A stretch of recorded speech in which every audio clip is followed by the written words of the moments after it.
శ్రీ గురుభ్యో నమః. 7వ అధ్యాయం 17వ శ్లోకం.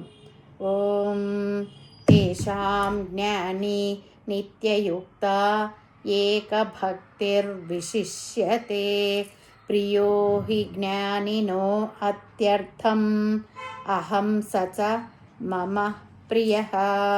ముందుగా పదపదానికి అర్థం తెలుసుకుందాం. తేషాం జ్ఞాని, వారిలో జ్ఞాని అయినవాడు, తత్వజ్ఞానము కలిగినవాడు. నిత్యయుక్త, ఎల్లప్పుడూ నాలోనే మనసు లగ్నం చేసినవాడు.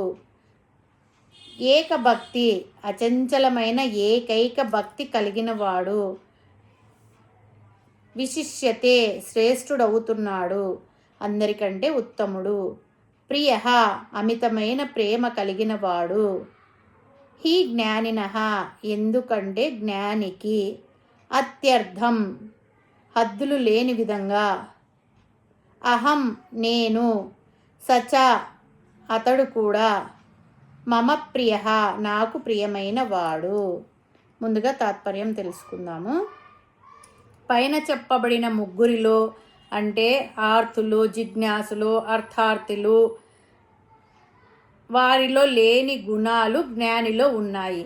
అవి ఏమిటి అంటే తేషాం జ్ఞాని నిత్యయుక్త, అంటే జ్ఞాని ఎల్లప్పుడూ నిత్యయుక్తుడు, ఏకభక్తి కలిగినవాడు, పరమాత్మ యందు ఏకాగ్ర భక్తి కలిగి ఉండేవాడు.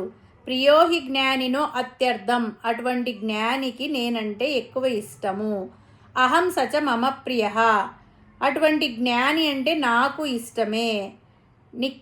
నిత్యయుక్తత్వము అంటే నిరంతరము పరమాత్మతో కూడి ఉండడము, పరమాత్మతో సంబంధం పెట్టుకోవడం, ఇతరుల గురించి ఆలోచించకపోవడము, అంటే ఎప్పుడు ధ్యానంలో ఉంటూ మనసును ఆత్మలో లీనం చేసి ఆత్మానందాన్ని పొందేవాడు.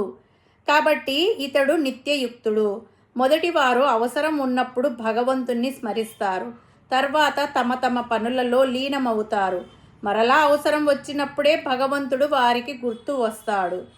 వీరిని అనిత్యయుక్తులు అంటారు. నిత్యయుక్తుడు సర్వకాల సర్వావస్థలయందు ఆత్మతో అనుసంధానమై ఉంటాడు, ఆత్మానందంలో మునిగి తేలుతుంటాడు. అతడికి ఏ సమయంలో కూడా అజ్ఞానం ఆవహించే అవకాశం లేదు. అందుకే జ్ఞానిని నిత్యయుక్తుడు అని అన్నారు. అనిత్యయుక్తులుగా ఉన్నవారు కూడా మొదట కేవలం కోరికల కోసం భగవంతుణ్ణి స్మరించిన క్రమక్రమంగా భగవంతుని మీద ఆసక్తి పెంచుకొని జ్ఞానులు అయ్యే అవకాశం ఉంది. కానీ వారు ఆ దిశగా ప్రయత్నం చేయాలి. రోజు ధ్యానం చేయాలి. మనసు ప్రాపంచిక విషయాల నుండి క్రమక్రమంగా భగవంతుని వైపు మళ్లించాలి.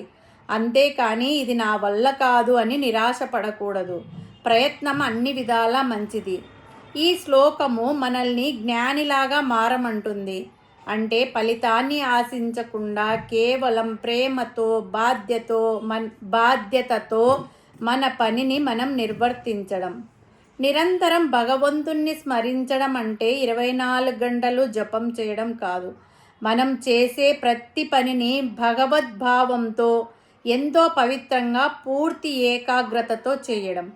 ఆఫీసులో పని చేస్తున్నా, ఇంట్లో వంట చేస్తున్నా దాన్ని భగవంతునికి సమర్పిస్తున్నట్టుగా చేస్తే అదే నిత్యయుక్తం అవుతుంది.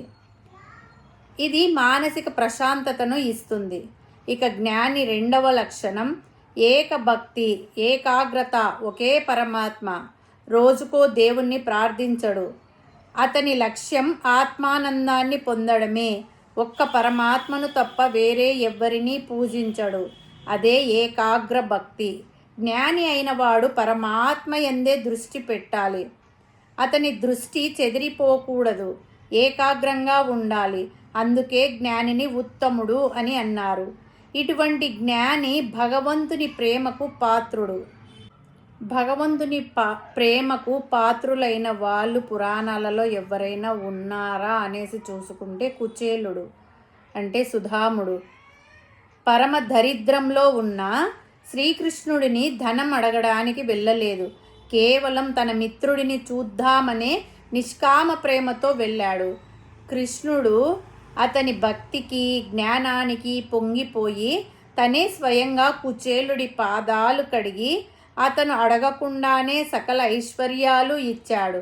జ్ఞాని భగవంతుడిని ప్రేమిస్తే భగవంతుడు అతడిని ఎలా ప్రేమిస్తాడో చెప్పడానికి ఈ ఈ ఇది నిదర్శనం.